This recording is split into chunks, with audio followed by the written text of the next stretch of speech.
கர்த்தர் நல்லவர், அவர் கிருபை என்றும் உள்ளது. ஆண்டவராகிய இயேசு கிறிஸ்துவின் நாமத்தினாலே உங்கள் ஒவ்வொருவருக்கும் அன்பின் வாழ்த்துக்கள். இன்று ஜூன் மாதம் 24 புதன்கிழமை. பிரியமானவர்களே, இன்று நாம் தியானிக்கும் வசனம் சங்கீதம் 128:3. உன் மனைவி உன் வீட்டோரங்களில் கனி தரும் திராட்சை கொடியைப் போல் இருப்பாள், உன் பிள்ளைகள் உன் பந்தியை சுற்றிலும் ஒலிவமர கன்றுகளைப் போல இருப்பார்கள்.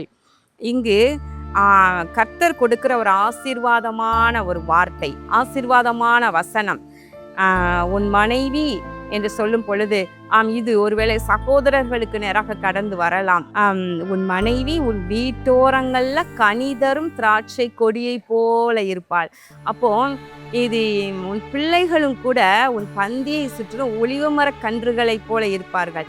இந்த ஒலிவ மரம் விசேஷமான மரம் இல்லையா? அதேபோல் திராட்சை கொடியும் விசேஷமானது இல்லையா?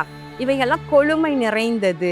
அதுவும் இது எங்கேயோ தோட்டத்துல வனாந்திரத்துல போய் வளர்க்கப்படுகிறதல்ல, வீட்டை சுற்றிலும் கூட இது வளர்க்கக்கூடியது. அப்பொழுது வீட்டிலும் இது கனி கொடுக்கக்கூடியதா இருக்கின்றது. ஒலிவ மரத்தை பார்க்கும் பொழுது அதனுடைய கன்றுகள் அதை சூழ அப்படியே வளர்ந்து கொண்டே இருக்கும். ஒரு ஒலிவ மரத்தினுடைய வாழ்நாள் 2000 ஆண்டுகளுக்கு மேலாக வாழக்கூடியது என்று சொல்லப்படுகின்றது. ஏனென்றால் இயேசு கிறிஸ்து கெத்சமனே தோட்டத்தில் அவர் செபிக்கிற வழக்கமாய் தெரிந்து கொண்ட ஒரு இடம், ஒரு அழகாய் ஒலிவ மரங்கள் இருக்கிற ஒரு தோட்டம்தான். அவர் ஜெபித்த இடம், அங்கு உள்ள மரங்கள் கூட இன்னும் பத்திரமாக இன்னும் இருக்கிறது. அப்படி என்றால் இந்த ஒலிவ மரம் நெடுநாள் வாழக்கூடியது. அப்போ அதோடைய கன்றுகள் கூட பார்த்தீங்கன்னா அதை சுற்றிலும் அப்படியே வளர்ந்து கொண்டே இருக்குது. அதே போல உன் பிள்ளைகள் உன் பந்தியை சுற்றிலும் ஒலிவமர கன்றுகளைப் போல இருப்பார்கள். உன் மனைவி கூட ஆசீர்வாதமா இருப்பாள்.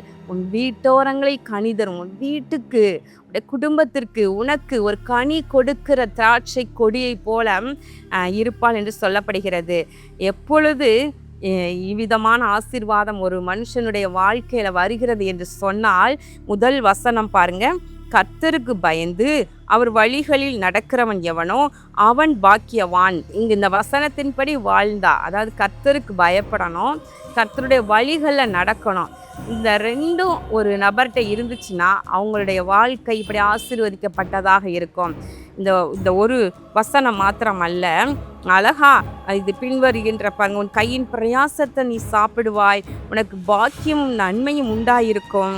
இதோ கர்த்தருக்கு பயப்படுகிற மனுஷன் இவ்விதமாய் ஆசீர்வதிக்கப்படுவான் என்று சொல்லி அழகாய் உன் பிள்ளைகளை நீ காண்பாய் என்றெல்லாம் அழகாய் சொல்லப்படுகிறது. பாருங்களேன், கர்த்தருக்கு மட்டும் பயந்து வாழ்ந்துட்டா, அதனோடு கூட அவருடைய வழிகளில் நடந்துட்டா, கர்த்தர் எவ்விதமாக ஒருவருடைய குடும்பத்தை கட்டுகிறார், கட்டி எழுப்புகின்றார். யோசித்து பாருங்களேன்.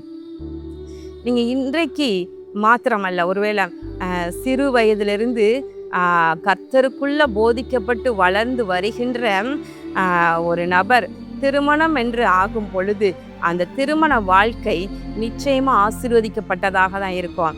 ஏன்னா கர்த்தருக்கு பயந்து அவர் வழிகளில் நடப்பதனால ஆண்டவர் சரியான ஏற்ற துணையை கொண்டு வந்து ஒரு கனி கொடுக்கிற கொடியாக, திராட்சை கொடியாக அவனுடைய மனைவியை நாட்டுகின்றார். பிள்ளைகள் கூட பாருங்களேன், அவங்க பெற்றோரை விட்டு தூரமாய் போய் அன்பில்லாத வாழ்க்கை இராதபடிக்கு எப்போதும் பெற்றோருடைய அரவணைப்பில் அவர்களை சூழ அவருடைய கால்களை சுற்றி கொண்டிருக்கிற தன்மையோடு கூட ஒரு நல்ல ஒரு அஃபெக்ஷனோடு இருப்பாங்க என்று தான் சொல்லப்படுகின்றது.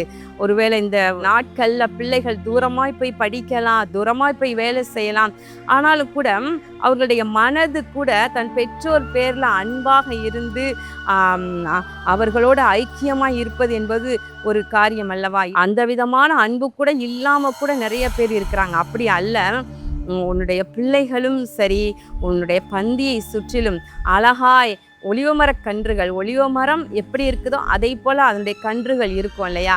அப்போது உங்களை போலவே உங்களுடைய பிள்ளைகளும் இருப்பாங்க என்று மறைமுகமாய் சொல்லப்படுகின்றது.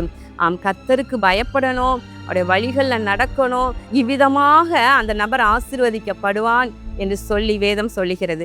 கண்களை மூடி ஜெபம் பண்ணுவோமா?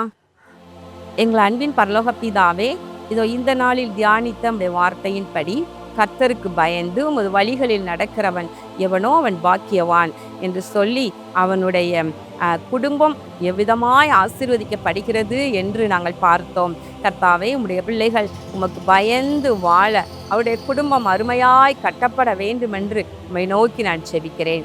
இயேசு கிறிஸ்துவின் நாமத்தில் வேண்டிக் கொள்கிறேன் நல்ல பிதாவே, ஆமேன். பிரியமானவர்களே, விசேஷமாக அன்பு வாலிப தம்பிமார்களே, நீங்கள் உங்களுடைய வாழ்க்கை துணையை குறித்து வரப்போகிற பெண் எப்படி இருப்பாளோ என்று கவலைப்பட்டு இருக்கீங்களா? நீங்கள் கவலையே பட வேண்டாம். நீங்கள் செய்ய வேண்டியது கர்த்தருக்கு பயப்படுங்க, அவருடைய வழிகளில் நடங்க. ஆண்டவர் கொண்டு வருகின்ற ஏற்ற துணையானது உங்கள் குடும்பத்தை ஆசீர்வாதமாக நடத்தவும் கனி கொடுக்கிற திராட்சை கொடியை போல ஒரு நல்ல ஒரு பெண்ணாக தான் இருக்க முடியும். எனவே பயப்படவே வேண்டாம். கர்த்தர் உங்களை ஆசீர்வதிப்பாராக. ஆமேன்.